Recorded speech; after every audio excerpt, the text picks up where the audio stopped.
Buenas, mis hermanas. Vamos a continuar con nuestro curso de Teología Moral Fundamental. Llegamos a la sesión 2, que corresponde al estudio de la encíclica que ya hemos anunciado, a la cual nos hemos referido, la encíclica Veritatis Splendor del Papa Juan Pablo II, hoy el San Juan Pablo II. Vamos a dar inicio entonces con nuestra oración, recordando que estamos en el mes de la Biblia y que como iglesia nos unimos a su sentir y por eso nos unimos en oración para pedirle a través de San Jerónimo al Señor las gracias para este mes de la Sagrada Escritura. San Jerónimo bendito, pídele a Dios que a nosotros se nos prenda o contagie ese amor tuyo tan inmenso por la Sagrada Biblia, por estudiar, amar y practicar la palabra de Dios.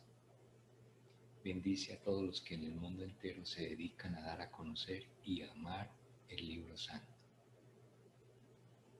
Oh Dios, tú que concediste a San Jerónimo una estima tierna y viva por la Sagrada Escritura, haz que tu pueblo se alimente de tu palabra con mayor abundancia y encuentre en ella la fuente verdadera de vida. Por Jesucristo nuestro Señor. Amén. El contenido de esta segunda sesión entonces será una introducción en primer lugar, luego la presentación general de la encíclica, en tercer lugar la importancia que tiene la Veritatis Splendor en el estudio de la ciencia moral y al final una conclusión. En la introducción entonces es hacer alusión en primer lugar a aquella pregunta que es ineludible en nuestra vida y que en el fondo tiene que ver precisamente con la ciencia que estamos estudiando, que es la moral. Y esta pregunta es precisamente esta que tenemos aquí a la izquierda. ¿Cuál es el sentido de la vida? En la sesión primera decíamos que la ciencia moral, cuando la definíamos, es el estudio de los actos humanos, la acción del ser humano, pero con miras a su fin último. Pues bien, aquí nuevamente viene a aflorar esa inquietud, ese enfoque que tiene la moral, cuando nosotros en nuestra vida en algún momento nos preguntamos por el sentido de la vida. Y en lo personal, en lo particular, cuando me pregunto yo, ¿y cuál es el sentido de mi vida? ¿Hacia dónde se dirige? ¿Y qué es aquello que le da verdadero y total sentido a toda mi existencia? Pues esta pregunta que nosotros como seres humanos la tenemos, tiene su respuesta desde el punto de vista cristiano, o sea, desde nuestra fe. Y esta respuesta nos la da entonces la Iglesia, nuestra Iglesia Católica, que en su respuesta nos dice que el fin último del hombre es precisamente la salvación.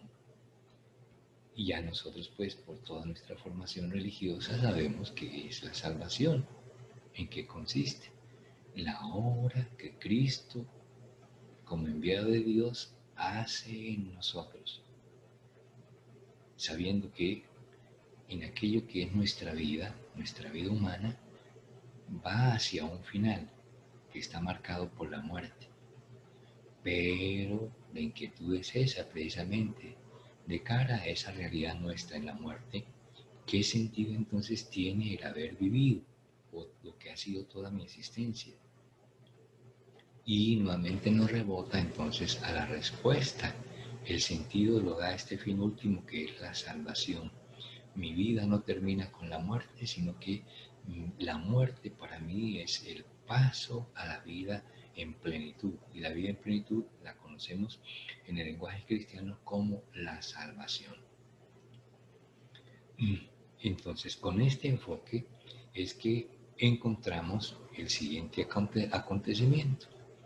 Año 1993, publicación de la encíclica Veritatis Splendor. Su título es en latín porque sabemos que todos los documentos de la Iglesia vienen en su lengua oficial, que es el latín. Por eso la encíclica se llama la Veritatis Splendor, que si la traducimos al español será entonces el esplendor de la verdad. Y ya es una palabra, una expresión contundente, el esplendor, la luz, la claridad que nos ofrece la verdad. Y desde el punto de vista cristiano sabemos que la verdad la encontramos en el Evangelio y esa verdad es la misma persona de Jesucristo. Yo soy la verdad, yo soy el camino, yo soy la verdad, yo soy la vida. Por eso el punto de referencia nuestro es la persona de Jesús. Y entonces, ¿qué es lo que pretende el Papa con esta encíclica, con la Veritatis Splendor? Pues encontramos acá. En ella pretende clarificar el fundamento de la moral cristiana. Una moral que en esta época, en los años 1990, hacia esa época, había caído como en un oscurantismo, como que se había deteriorado el valor de la moral. Entonces el Papa quiere eso, rescatar la importancia y el valor de la ciencia moral en la vida del ser humano y especialmente en la vida del cristiano. Y por ello entonces él pretende clarificar el fundamento de la moral cristiana a través de la encíclica, abordando los temas claves que tiene la moral. Entonces retoma los temas claves de la moral tradicional, pero con este nuevo enfoque. ¿Cuáles son esos temas? Temas como la libertad en el hombre, la ley, la conciencia, la verdad, la elección fundamental, los comportamientos concretos en el ser humano, el acto moral en sí.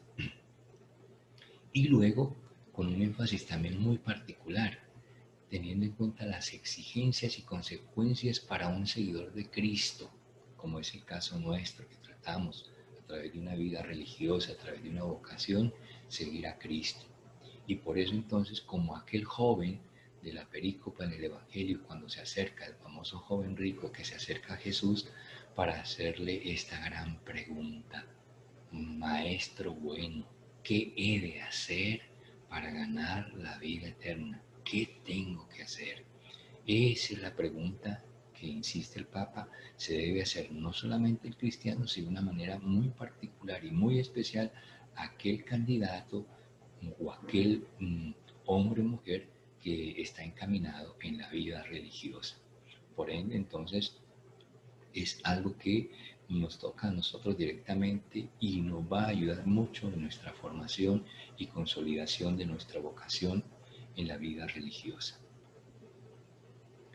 Aquí está entonces el, el, el pasaje de la perícopa del joven rico que hace la pregunta a Jesús: Maestro bueno, ¿qué haré? ¿Qué tengo que hacer para heredar la vida eterna? Entonces decíamos, el Papa nos invita a que también nosotros en nuestro itinerario de formación, como en el que nos encontramos, también abordemos esta pregunta y en el contexto de la teología moral nos la planteemos para que igualmente nuestra respuesta sea la mejor para nuestro seguimiento a la persona de Jesús en la vida vocacional y en la vida religiosa.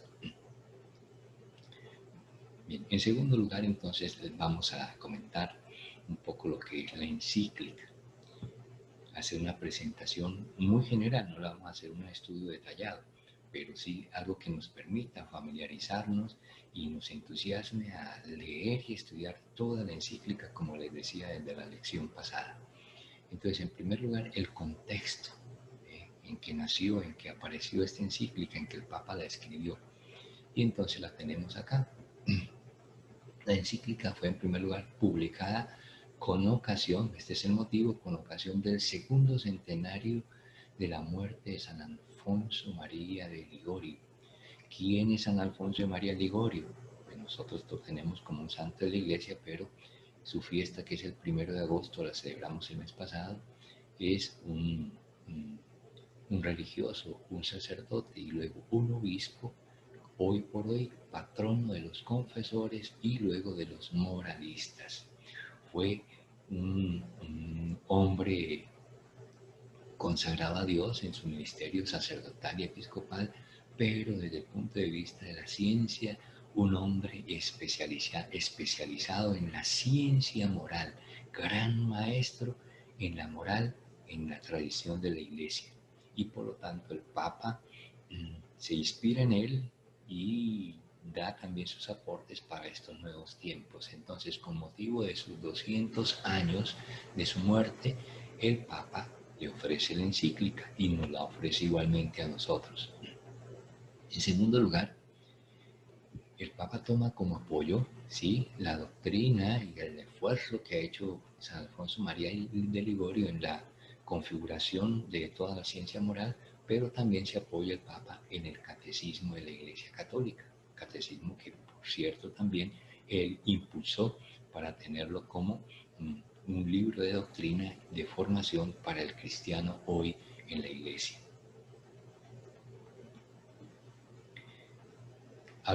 Siguiendo con el contexto de esta encíclica,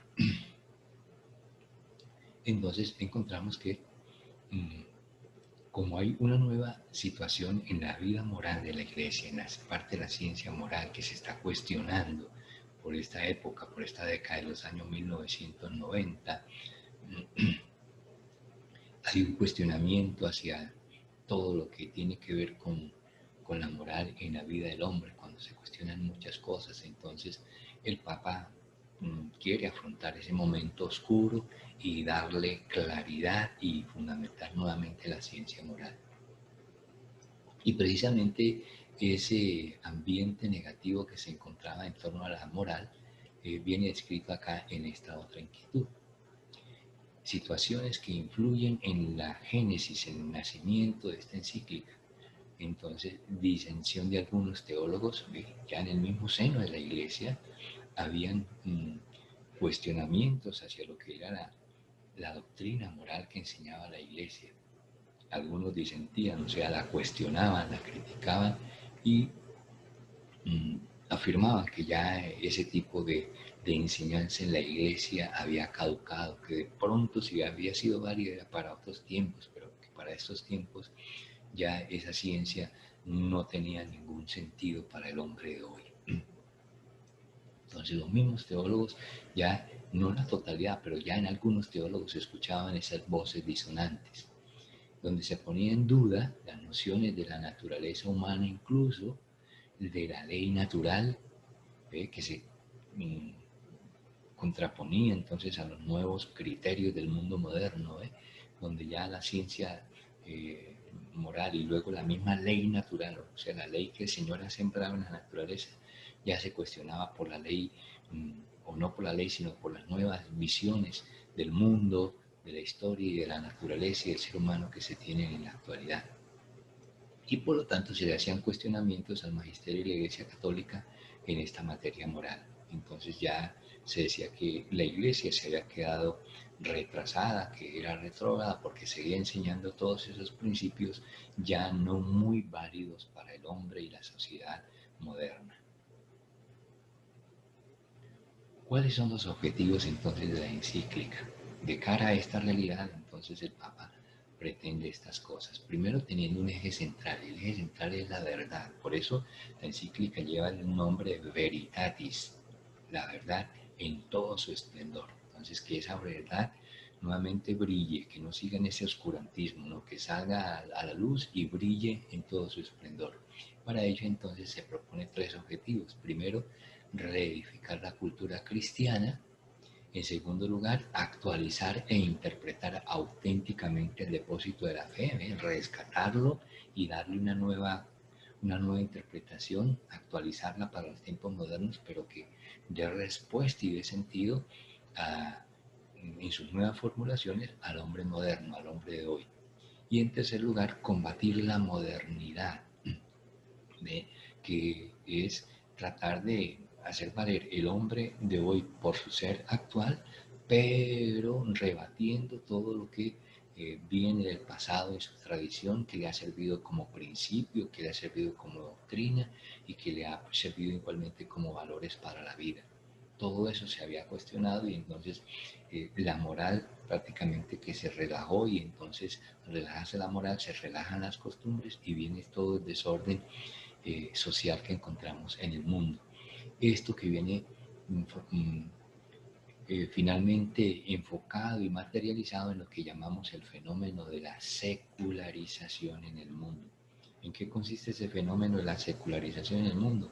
Entonces es todo el empeño y todo el esfuerzo que hay en el mundo de hoy, en la sociedad de hoy, en el hombre de hoy, por sacar a Dios de los ambientes de su vida. Recluir a Dios únicamente a ciertos espacios como pueden ser los templos, como pueden ser los oratorios, como pueden ser las catedrales, pero ya en sí, en el mundo, en la sociedad, en la calle, en la oficina, en el trabajo, en la escuela, en el colegio, en la universidad, allí para nada se puede hablar de Dios, está ya totalmente prohibido. Hasta las mismas imágenes fueron ya removidas, sacadas de estos recintos. Ese es el fenómeno de la secularización. El hombre que quiere vivir sin Dios, hacer su mundo, su mundo y su vida a su manera. Y con esto entonces el Papa pretende, fundamentado en la verdad y con estos tres objetivos, reivindicar una autonomía de lo que ha sido la enseñanza de la Iglesia y lo que conocemos en materia de moral, entonces la doctrina moral de la Iglesia, donde la vida del hombre tiene que hacer una referencia a lo religioso y a lo trascendente. El hombre no puede vivir su vida sin un sentido religioso y sin el sentido trascendente, o sea, aquel que lo comunica con Dios, el fin último del hombre que decíamos, para buscar el verdadero sentido de la vida del hombre. Por eso entonces el Papa quiere nuevamente llamar al hombre para que con su voluntad vuelva a los principios fundamentales que le dan verdadero sentido a su vida. Esto de cara a una realidad entonces que se manifiesta a través de esta fotografía en la diapositiva, lo que es la secularización, donde el Estado va en un sentido y la Iglesia entonces queda en otro sentido. Entonces vamos como con sentido contrario. Si lo que llamamos Estado sea la realidad meramente social y humana del hombre, lleva este sentido y en el caso de la Iglesia, lo que es en su doctrina y en su enseñanza va como en sentido contrario. Entonces, según esta visión, el mundo va hacia adelante y la Iglesia va hacia atrás. Y entonces la Iglesia pretende, y esa es precisamente la pretensión del Papa Juan Pablo, que la Iglesia ayude en este caminar al Estado, al hombre de hoy, a la sociedad de hoy, a caminar en este proyecto, pero con el sentido de Dios, para que llegue a su fin último, que será la vida eterna. Nos centramos un poco más en la encíclica, entonces, para ver su contenido, y su contenido lo empezamos a apreciar a partir de la estructura. ¿Cuál es la estructura que tiene la encíclica? Es una estructura muy sencilla, una introducción, los numerales 1 al 5, donde nos manifiesta como tema central a Jesucristo, el punto de referencia como luz verdadera que ilumina a todo hombre.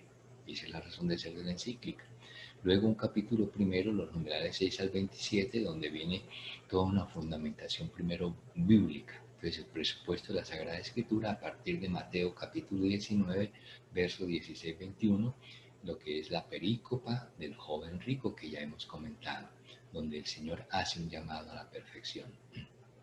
Y luego un capítulo segundo, los numerales 28 al 83, la parte final donde se contiene propiamente la reflexión, o sea, la iluminación moral que da el Papa con su luz sobre las tendencias de teología moral que se están dando en el mundo actual, pero él volviendo a rescatar los valores de la doctrina tradicional con un nuevo enfoque que sean motivación hacia el hombre moderno a asumirlos nuevamente. Entonces, con esta estructura ya vamos viendo cuál es el contenido interno que trae la encíclica y que nos motiva a leerla para familiarizarnos con ella e igualmente hacer un estudio más profundo para que nos dé mucha luz en nuestra formación vocacional y en nuestra vocación religiosa. Un capítulo tercero en los numerales 84 al 117, donde el Papa muestra lo que es la búsqueda del bien moral para la vida de la Iglesia y del mundo. Esta materia no es solamente de interés para el hombre o la mujer de Iglesia, sino para el hombre en general, la sociedad y el mundo en general. Y eso es lo que en la Iglesia llamamos todo el enfoque pastoral, ¿sí? Ya tendiendo a lo que es la acción de la Iglesia en el mundo de hoy. Y finalmente una conclusión en los numerales 118, 100, del 118 al 120, donde el Papa más bien termina, como solía hacerlo él siempre en su ministerio papal, que era terminando sus alocuciones, sus homilías, sus catequesis, siempre con una invocación a la Santísima Virgen, con una referencia a ella y con una oración donde encomendaba toda su obra a ella. En este momento entonces encomienda también lo que es la presentación y los frutos que pueda tener la encíclica en el futuro hasta nuestros días, como los ha tenido, a la Virgen María. Y entonces le ofrece a Nuestra Señora de la Misericordia una oración que aparece precisamente como cierre de la encíclica. Importancia de la Veritatis Splendor entonces en el estudio de la ciencia moral en tercer lugar. La encíclica nos enseña entonces que Cristo es el punto de referencia para el ser humano y sobre todo para el ser humano, para el ser cristiano, para el ser religioso como el caso nuestro.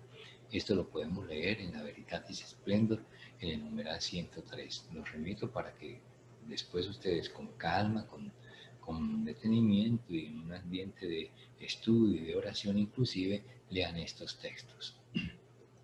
De esta manera entonces el Papa ilumina el actuar del ser humano, nuestra acción, nuestro quehacer diario, para orientarnos y estimularnos a dejarnos guiar por el Espíritu Santo, que será Él quien nos ilumine y nos ayude a nosotros a entender el espíritu de la moral y asumirlo dentro de nuestra conducta como cristianos.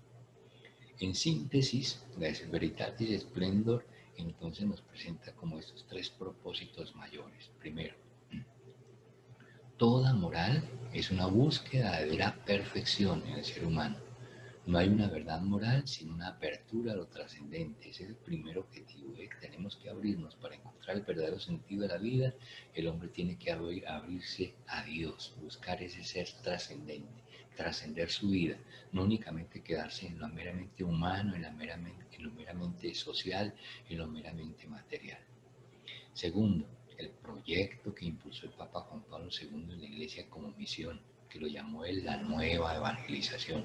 Esa nueva evangelización debe llevar una predicación moral específica. La moral no se queda únicamente para la enseñanza de los mandamientos, sino que es toda una acción, como lo vimos la semana pasada, a través de la lección del estudio de las bienaventuranzas. Veritatis Splendor da clave de interpretación entonces para esas nuevas perspectivas de vida. Y eso tiene que ser el contenido de la evangelización, o sea, en nuestra evangelización, en nuestra misión, esto debe estar muy presente. En tercer lugar, la encíclica no se conforma con dar unos principios. Esa era la moral tradicional, la moral de antes, la moral del Concilio de Trento, dar principios, y por eso se basaba en los 10 mandamientos. La nueva moral no da principios, sino que incita, impulsa más bien a unas nuevas actitudes que están inspiradas en las bienaventuranzas, como respuesta al compromiso que asumimos al ser bautizados y con la gracia que recibimos en el bautismo. Entonces, esto es el contenido de lo que es la misión en los tiempos modernos, la nueva evangelización. Como conclusión, entonces, tenemos lo que el Papa nos presenta frente a una moral limitada como la que veníamos, la moral tradicional, presentada como deberes, como preceptos, como consejos de vida, que era la moral antigua, que se oponía incluso, según la visión del hombre moderno, a la libertad y a la felicidad del hombre, nos cohíbe, no nos permite ser felices, y la felicidad del hombre se entendía así, ¿no? Hacer lo que yo quiera, lo que a mí se me dé la gana, decimos popularmente. Entonces el Papa Juan Pablo II nos presenta una moral como fruto, como consecuencia de nuestro renacer en Cristo, redescubrir el sentido de nuestro bautismo, que es nuestra identidad con Cristo. Eso no lo podemos romper, ya nosotros fuimos marcados por ese bautismo, estamos unidos a Cristo y por lo tanto participamos de la vida divina, de la vida de Cristo. Él nos la participa a través del bautismo y esa vida divina entonces tiene que trascender en nuestra vida, esa es nuestra vocación y esa es nuestra misión. Y esto viene fortalecido con la participación en los sacramentos y en la oración. ¿Ve? La moral se inspira y se fortalece también en los sacramentos, se recibe en el bautismo, pero luego se fortalece en la Eucaristía, en la penitencia y en los demás sacramentos para que den fruto en nosotros. Entonces, no es una moral de cumplir normas, o sea, los 10 mandamientos, esa no es la moral, cumplir los 10 mandamientos, sino una moral, más bien decimos que es bíblica, que se inspira en la Sagrada Escritura. Y para nosotros la Sagrada Escritura tiene su culmen en el Evangelio y en la persona de Jesús, donde nos marca cuál es el derrotero de la vida de un cristiano. Nuevamente, capítulo 5 de San Mateo, el Sermón del Monte que empieza con las bienaventuranzas. Es una moral que en última se encuentra su fundamento en el amor de Dios que nos ha manifestado la persona de Jesucristo. A tal punto que al final de la vida, como cristianos y ahora como vocacionados, podamos decir entonces y sentir como San Pablo, que en Gálatas 2:20 nos dice, no vivo yo, ya no soy yo quien vivo, sino que es Cristo quien vive en mí. Lo siento en mi vida y luego lo expreso a través de mis obras, a través de mi testimonio. Ese es el sentido último de la ciencia moral. Entonces vemos que no son unos principios, sino que son unos valores que encontramos para darle verdadero y auténtico sentido a nuestra vida. Y si oramos de esta manera, finalmente alcanzaremos el fin último que es nuestra salvación.